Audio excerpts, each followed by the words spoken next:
Hello mga boss, magandang gabi. Bali, ito yung ating inverter na inaayos nung nakaraan. Dumating na yung pyesa niya pero hindi pa natin na papalitan. Papakita ko muna sa inyo talaga yung issue niya. No? Yan. Check muna natin yung ating voltage sa battery. Yan, 13.26. So, ngayon, buhayin na natin. Ito. Yan, makikita nyo.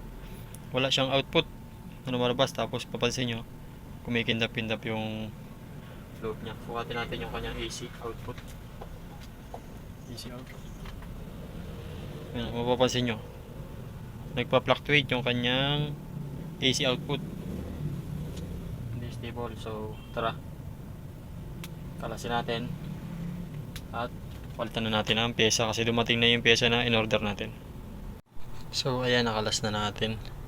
Bali, ang papalitan natin dyan, itong apat na ito. Itong apat na MOSFET transistor na ito. So, tara. Balikan ko kayo pag napalitan ko na. So, ayan mga boss. Bali, napalitan na natin siya. Ayan o. Hindi ko na pinakita kasi hahaba eh. Then, ito yung pinagpalitan niya. Yan. Yan, yung mga pinagpalitan niya. Isang set ko na siyang pinalitan. Ayan. So ngayon, subukan na natin kung success ba or puputok ang ating ginawa. Dali yan. Connect na natin itong password dito.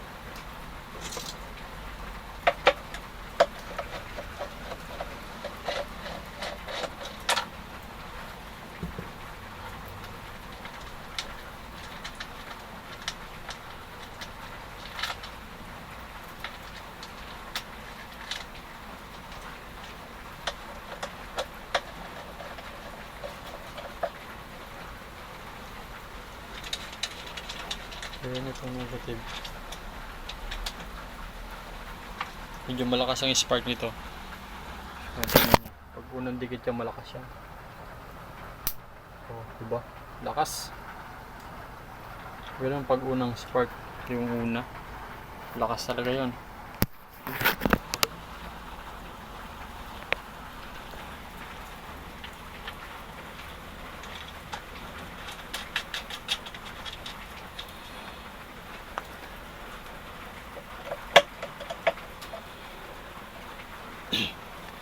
So, ayan. Bet na natin. Ayan, subukan natin. Kung uusok. The moment of truth.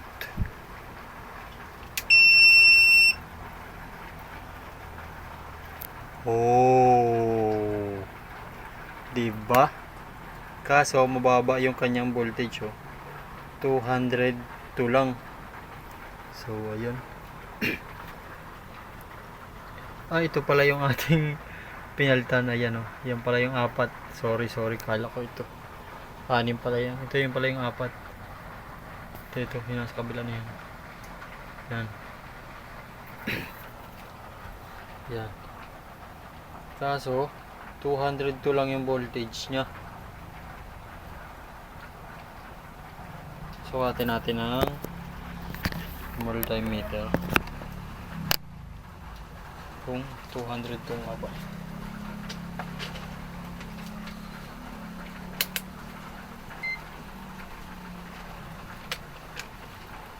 AC lang natin. Ayan, AC.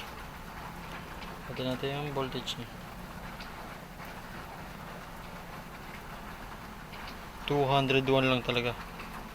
Ayan o. 201.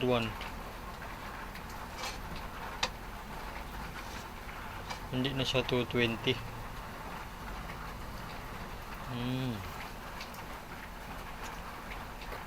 Subukan natin sa ilaw. Bali may ilaw ako dito.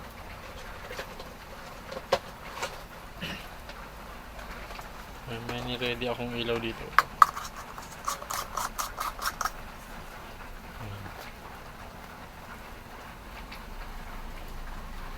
Subukan natin isaksak kung iilan.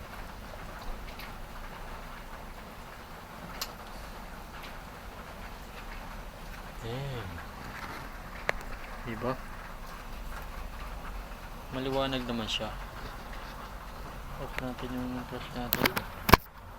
Ayan.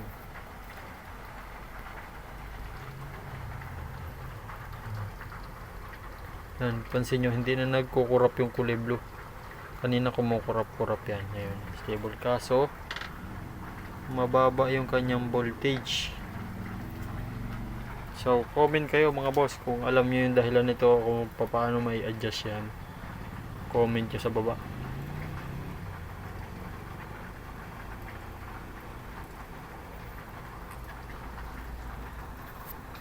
Punutin na natin.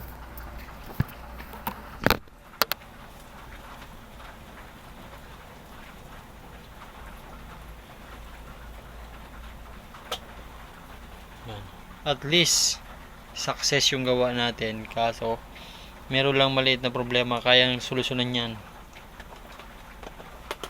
At least ngayon magagamit na natin itong ating inverter. Yan.